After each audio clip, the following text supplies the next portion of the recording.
Hi, good morning friends. I'm coming to you from my kitchen. My name's Annette with Sunbeam Fabric Art. Today we're on number 4 of my layer cake series. I'm really excited about this video today, particularly because not only can you use a layer cake package to make this quilt, you could also adapt it to strips or jelly rolls or just about anything you can dream up. And here is the block that we're going to be making today. So join me today and I'll show you what I did. Many of my little projects start on scraps of paper, and here you can see my little scraps and what I was trying to think about doing with my layer cakes. I put all my ideas into my EQ8 software, and this is what I came up with: some strips and some blocks. And I originally thought, well, maybe scrappy, but then I have this layer cake of blue shades and I put that in and I think it's just beautiful. So that's what I'm going to do. And here is this Kona Blue Shades layer cake that I've had in my stash for quite some time. It's time to move it along.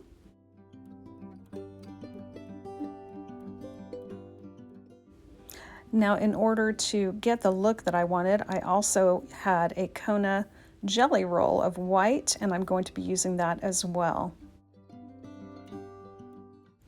I want to let you know up front that this quilt idea is super beginner friendly. There is no matching of these finished blocks. Once they're done, there's nothing you have to match except the blocks themselves. My first step was to cut all these layer cake blocks, and I did use the whole package. I cut them into 2.5-inch strips. As I cut the strips, I sorted them into lights, mediums, and darks.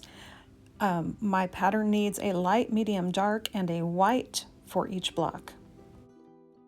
And here you can see I've sorted my strips into lights, mediums, and darks. Let's get started with some chain piecing. Now, if you were doing this block as a scrappy project, you wouldn't even have to think about lights and darks. You could just sit down at your sewing machine and start sewing pieces together. In my case, I'm taking my stack of lights and my stack of mediums, and I'm going to stitch those together with a 1/4-inch seam and chain, chain, chain.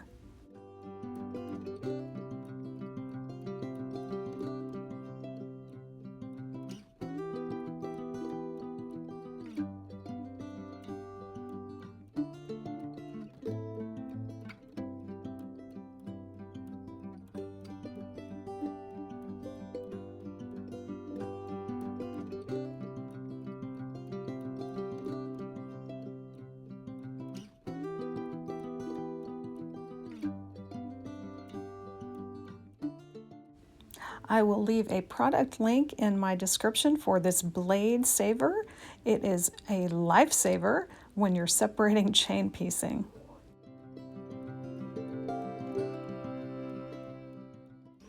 With the lights and mediums stitched together, it's time to add the dark. So here you see I am chain piecing, adding a dark strip to the 2 strips I already sewed together.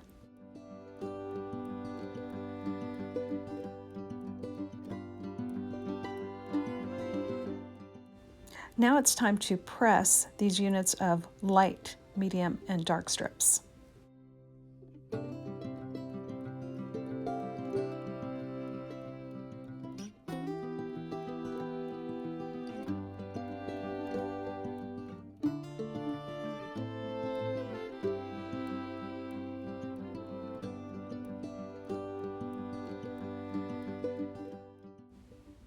My next step to build this block is to add a little strip of white on one side of my block. So let me show you what I'm going to be doing here.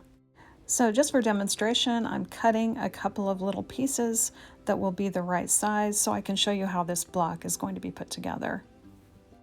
I'm going to be stitching the white to the right-hand side of this block, and the right hand meaning that the light strip is on top.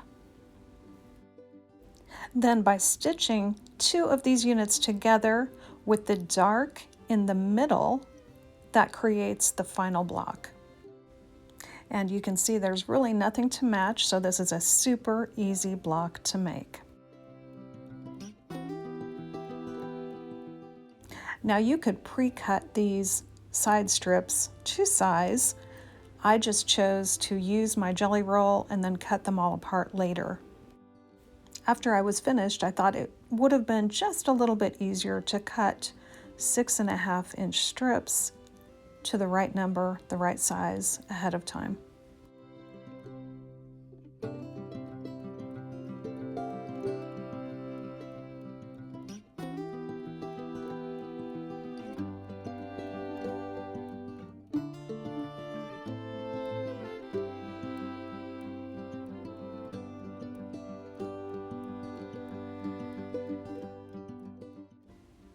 Once I got all those stitched, I cut them apart with my scissors. Then I pressed that white strip away from the colored strips.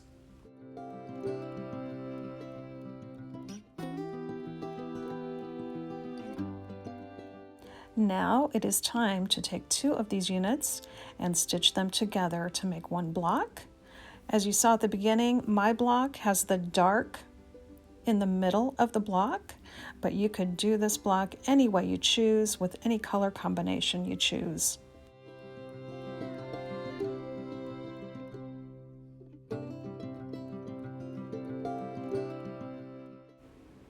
Now at this stage there was no need to trim these units. That is because each of these blocks or units has a straight edge that I can match. So I didn't need to trim these in advance.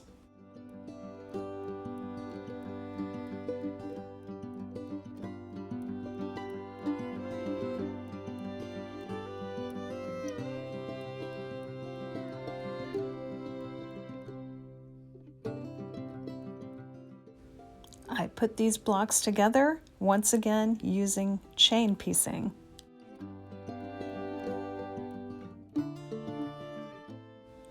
I separated these units with my blade saver, and then I pressed these blocks open.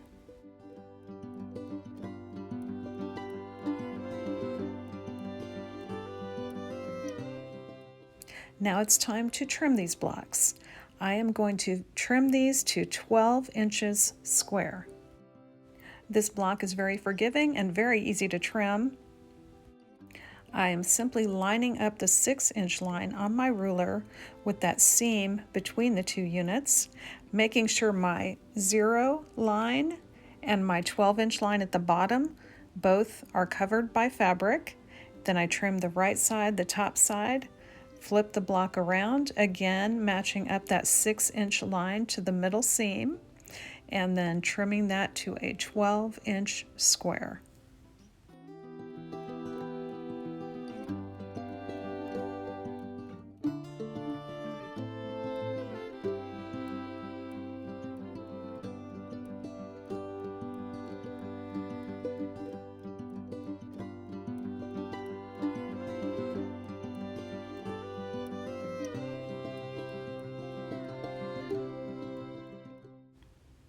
Once I had all the blocks trimmed, I took these down to my living room and started laying them out on the floor. This layout was so easy to do. It's basically having the seams going vertically, then the seams going horizontally, and just alternating that.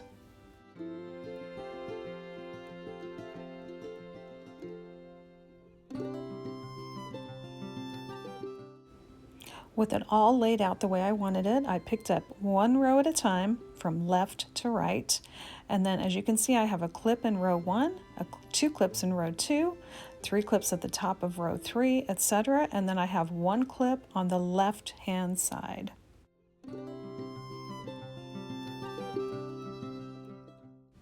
I'm going to put these rows together one at a time. So starting with row 1, I'm taking the first 2 blocks, which are the left 2 blocks, and I'm going to put them together like a book and stitch a 1/4 inch seam.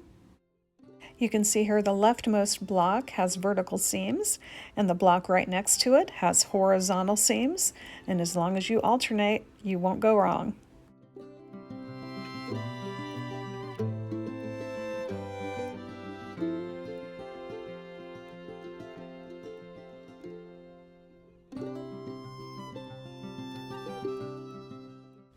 Next, I took the third and fourth block from the first row and did the exact same thing, stitched those together with 1/4 inch seam.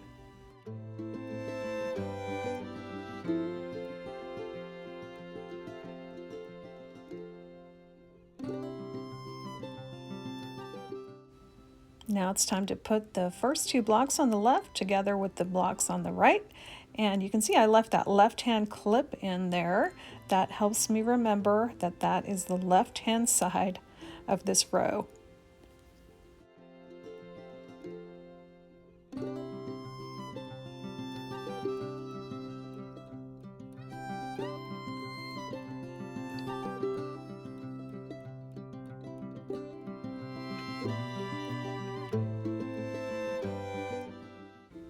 And here is row 1 finished, and I'm going to keep that clip in the top of row 1 and the left-hand side, so I know that is row 1.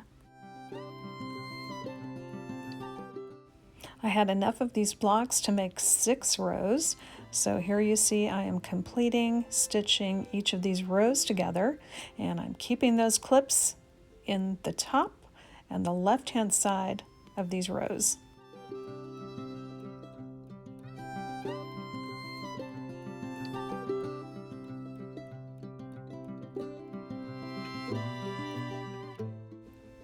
With all 6 of my rows done here, it's time to think about putting these rows together.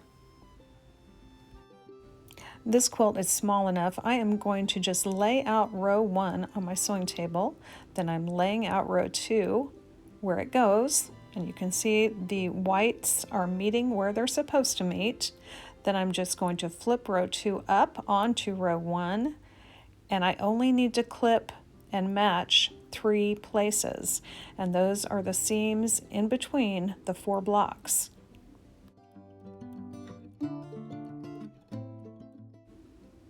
To make these seams match up nicely, I am going to use the nesting technique. Where the seam meets, one seam is going to go left, one seam is going to go right, and by using my fingers to pinch and slide together, those 2 seams are going to catch or lock on each other, and then I will put a clip in it to hold it in place.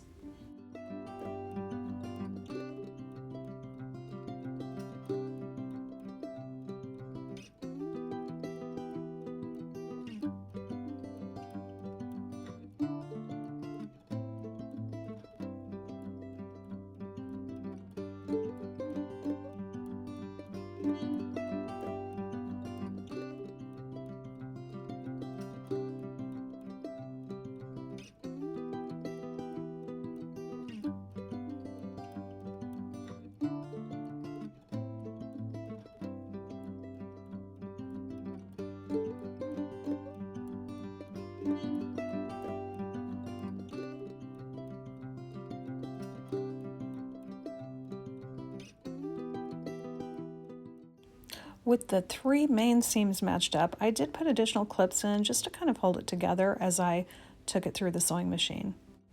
And there are no other seams to match, so you can just put these clips in at random or pins or what have you.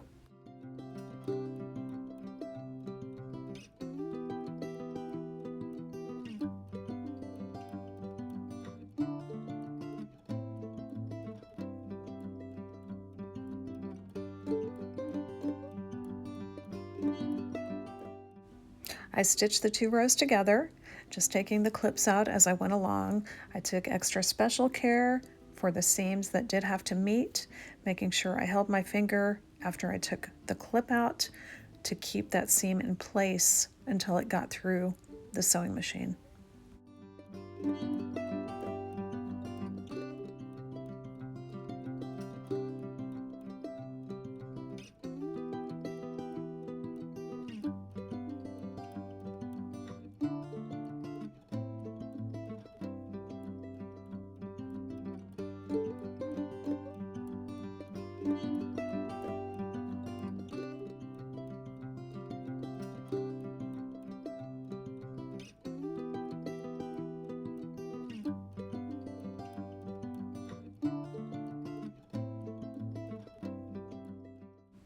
And here is the completed row 1 and row 2 put together, and you can see where those seams are coming together on the little white areas.